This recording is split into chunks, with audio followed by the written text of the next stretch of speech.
Welcome all. So today's topic for the class will be Geoffrey Chaucer and primarily his The Canterbury Tales. So looking forward to Geoffrey Chaucer from 1343 to 1400, we see that he was one of the prominent writers and influences for the succeeding eras of literature.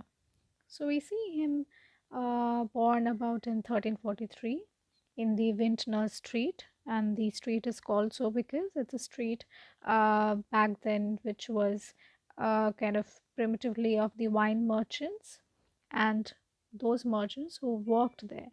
So this very street was named after these wine merchants, and therefore it's called the Wintry Street. Then we see that his father became a very prosperous merchant in the Wintry Street, and we see that he had been under several notices in the royal court. Now, if we divide Chaucer's literary period, we see that his works are divided into three. First is the French period, then Italian period, and then the English period. Now, what do we see in the French period are some of his well-known works like Roman de la Rose, right? And therefore, we see Book of Duchess coming up. And in the Italian period, we see him influenced by Dante and Boccaccio, where we see certain works like The House of Fame, Fall of Troy, The Parliament of Fowls, and so on. And in the English period, we see the most important work, that is the Canterbury Tales. Other work is The Legend of a Good Woman. So we see that during the age of Chaucer, which was approximately 1340 to 1400, we see that this very particular writer, Geoffrey Chaucer, had profound influence, linguistic importance in the time and space of literature. So, we see that in Chaucer's age, English was not the language of high culture. It had Latin and French of greater importance. Even though these ordinary people spoke English, but French became the language of power. So we see the aristocrats, the high powered officials, the royal people, they are speaking French while the commoners are speaking in English. So there was this hierarchical language division. So mostly literature that was found during the age of Chaucer in England was also not written much in English, right? So we see that he gave his way through his works to the development of English as a prominent literary language. It was through his works that English became all the more relevant and recognized. So he added new words from the Romans, from the Latins, from the Italians, from the Spanish, and enriched the language of English. So English literature before Chaucer, in the first stage of Middle English and in the Old English, was not recognized. Chaucer took the idea of rhyme, structure, style very unique of him from the French literature and other influences and introduced it into English. Chaucer is known for his metrical innovations and new verse forms. He invented the rhyme royal and was one of the first English poets to use the 5-stress line, which is called the iambic pentameter. So thereby we see, he had a growing importance in the literary field of the time, and succeeding eras of literature were also influenced by him. Certainly we see Matthew Arnold called Chaucer the father of our splendid English poetry. So, in the words of Arnold, it is understood that Chaucer was recognized and considered to be the founder of a very new tradition in the English language. So his superiority existed both in substance and in style. And particularly, we see that his adherence to realism, his adherence to representation was of greater substance in the Canterbury Tales. Now, what do we see that first it belonged to the English period. So Chaucer primarily begins the Canterbury Tales from 1387 to 1392. And gradually we see that by the end of 1395 most of the tales of Canterbury were written. Now gradually when we move into the prologue and the tale in particular, we see that it has certain portraits of the pilgrims. There are various pilgrims of about 29 of them who are on their way to the shrine of martyr St. Thomas Becket. Now where are they visiting this martyr St. Thomas Becket? They are visiting them in the Canterbury. And before that we see that these pilgrims, these 29 pilgrims, are gathered at the Tabard Inn, right? So gradually, since they have to go through a longer travel, they organized a storytelling contest. So in this storytelling contest, which was hosted by Harry Bailey, the host of the Canterbury Tales, it became a very prominent narrative style that became unique of Chaucer. So he used these 29 pilgrims and allowed them to kind of share certain tales from their life experiences and bring it up for the audiences. So these peculiar stories have certain unique identification and significance in the literature. So the host of the inn, who is the Harry Bailey, suggests a storytelling contest. Now each one of these pilgrims are going to tell us certain stories that we find very exciting through the Canterbury Tales. Now the very first thing we have to remember before we get into the tales is that Chaucer originally planned that each character or each pilgrim should narrate 4 tales. So if there are 29 pilgrims and each were to tell 4 tales respectively, so imagine the long and the length of these tale. But unfortunately, out of the original 120 tales, we see only 24 tales to be found in the Canterbury Tales. The book Canterbury Tales also contains a general prologue. Now what does this prologue gives us an idea of? It provides us with the characterization of the pilgrims. So while we are reading the prologue to the Canterbury Tales, we see that these pilgrims come from different sections of the society, from gentry to humble craftsmen to the knights to the royals, and also we see that through these tales, through this wonderful pilgrimage, we find a relative society that was prevalent in the time of Chaucer. Now, the very first tale that we see is of the knight. So, what do we see of him? We see that, from the prologue, we see the knight to be extremely brave, worthy, and honorable. So, the knight represents the values of truth, honor, royalty, loyalty, chivalry, and justice. In contrast to the knight, we see there is squire, who is the knight's son. So the squire, on the other hand, in stark comparison to the knight, is youthful, is even though royal, he belongs from the royal court, is not much like of a very chivalrous person.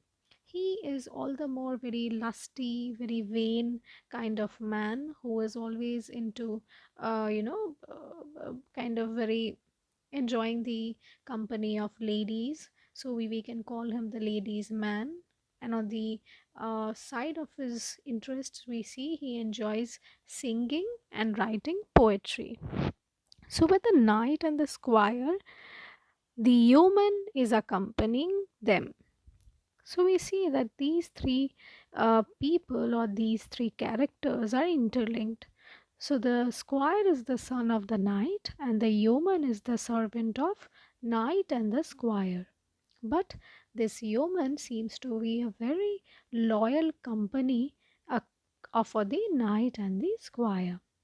Apart from that, as a person, he dresses really well. He has a hood of green and he wears a coat. And of course, coming from a royal association, we see that, he is having a keen interest in using swords and weapons. So, we see in the prologue that he is not just a servant who is accompanying them, but he is a master of weapons and swords. So he carries a bow, arrow, and a sword. Also, that he is the knight's woodlands kind of the in charge, you can say. So he looks after some royal woodlands and appears to be very simple yet loyal peasant. He is also very well equipped. He has perfect knowledge of weapons and swords, and also by nature he is very simple and wise. So, the narrator also suggests that human is kind of a very stark representation of a wise, loyal man of the time. So, with these three characters, we get a glimpse of the royal or the courtly understanding and association. Following, we move into the prioress.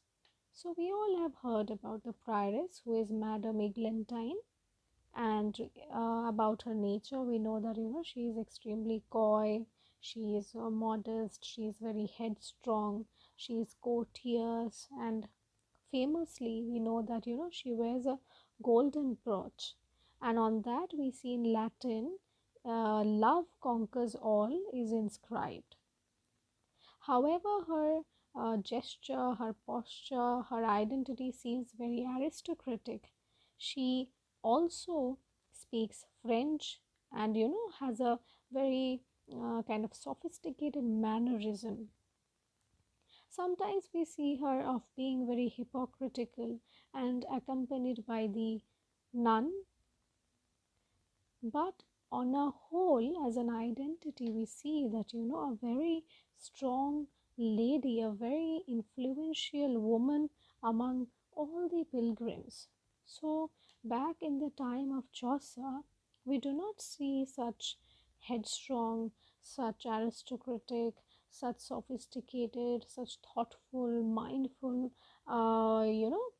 person, especially a woman. So it's about the way she dresses, wearing a brooch, the way she speaks French, the way she speaks Latin, the way she kind of walks, the way she talks. It's very generous. It's very it's of a humble personality.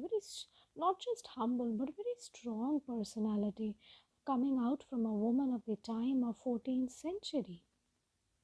Similarly, from Madame Eglantine or the prioress, we move into the monk. So, from the monk's character, we actually identify of someone being very theological, very spiritual, but we find him to be just the opposite. So, here he stands in complete contrast to his religious vocation. He cares very less of his religious vocation and is always after hunting, eating, living the life in terms of very lavishness, having food all the time, having wine. So he being kind of referred to as the monk, we cannot really associate himself with the monasterial work, with the works of a in the church, or the works that we expect out of a monk. So, Chaucer presents the monk in a very ironic tone. Following the monk, we see there comes Hubert. Hubert is the friar, and when we are talking about Hubert the friar, we immediately identify him to be a very lusty woman. So, the friar has a very kind of similar association with the squire, who was also a licentious man, you know and in kind of a way we can distinguish the friar from the squire. We see that unlike from being he does not belong from the royal court. So in order to sustain his life, he actually accepts bribes from rich people, and he gives absolutions to people in exchange for some money. And also we see the friar kind of avoids and neglects and ignores the sick and the poor people, because from them he cannot accept bribery, because they do not have money. So apart from being very licentious, very sensual, he spends most of his time with young girls and bribing people, spending time at the bar, and definitely somebody who is very irreligious. Gradually we move into the middle class segment. With that, we begin with the merchant. We see that this merchant represents the working class of the age of Chaucer. What were the ideologies? What were the thought process? What were the events and actions of a merchant's life? And how do we approach a merchant of the Chaucerian period? So we see that the merchant is extremely arrogant. He has a rude behavior and is only concerned about his financial status. Now, not just is he concerned about his own financial status, but he does not allow anybody to know about his own condition. Otherwise, he's excellent in his business handling, and he thinks himself as an expert in the matters of trade, commerce, and economy. So we can say, he becomes a representation of the Chaucerian rising middle class society. So gradually we move into the clerk of Oxford. Now, apart from all that we have studied so far, the knight, the yeoman, the squire, the prioress, the monk, the friar, the merchant, the clerk of Oxford is extremely important.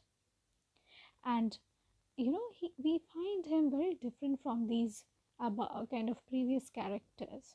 So we see this very student. The clerk of Oxford is a student of philosophy who has been studying in the Oxford University, and much of his ideas revolve around Aristotle, the famous Aristotle.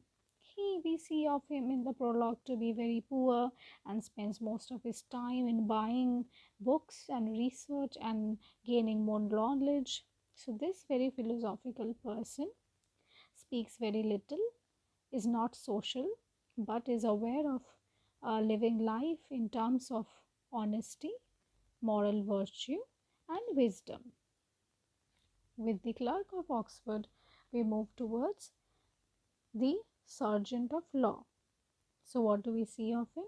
We see that this sergeant is extremely famous and successful lawyer who is working in the court of the king. He is aware of all the matters of justice, law, and the the statute structure, the societal constitutions, and of course he keeps himself very busy and also overprotective about his own image. So at any given matter of time, he does not want anything to affect the image, the personality he has created. Then we move on to the Franklin. Now, who is this Franklin? He is a wealthy landowner who lives all by himself, and also he loves to have food and wine. Now, talking of the Franklin's, appearance, we see that, he has this gray white beard and carries a dagger all by himself, because we see of him as a old wealthy landowner, retired from his service life. He stays all by himself, he's isolated, he's lonely, he stays alone, and in order to protect himself he carries a dagger, thinking that seeing him to be old and meek, anybody can attack on him. So he is very fearful of his existence all by himself. Apart from that, we see of him of having a very ruddy complexion, having a white grey beard that's extremely long. So that's all about the Franklin, who is the wealthy landowner. Now we move into the guildsmen. Who were these guildsmen? We have 5 of them. We have the dyer, we have the tapestry maker, we have the carpenter, we have the haberdasher and the weaver. Along with these 5 guildsmen who represents the rising middle class, there is a cook who accompanies them. And this particular cook has a very different culinary skills. He's not just experienced in cooking, but he's also very intellectual. He's very thoughtful. Now, moving on to the other important characters or pilgrims of the Canterbury Tales, we see there is a shipman. Shipman who is extremely huge in structure, very rude and arrogant by nature, and someone who is very boastful of his service.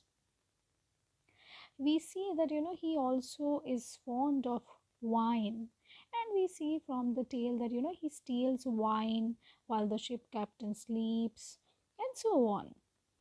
So very little we know about the shipman, but even though his tale stands significant in the Canterbury Tales. Then we have a doctor, then we have a pardoner, we have the miller, we have the ploughman, we have the summoner, and we have the parson. And then we have the most important character, or we can say one of the important characters, and that is the wife of Bath. So we always have at least heard of the wife of Bath once during our study of history of English literature, and she still stands important in today's time. So her name is Alisoun. It is Alisoun, Alisoun, and she is a professional weaver. She is a great personality, and we see of her having married 5 times. And why is she traveling to St. Thomas Becket and in the Canterbury? Because in the search of her 6th husband. She had a very rigorous life and events and actions taking place in and around her love and married life. So after marrying 5 times and attempting to marry the 6th, we expect of ourselves to be an expert in the field of marriage and in the field of understanding an individual.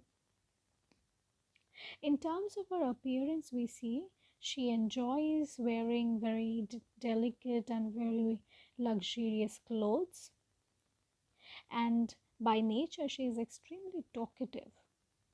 But also when she talks, she has an alignment with humor and satire, right?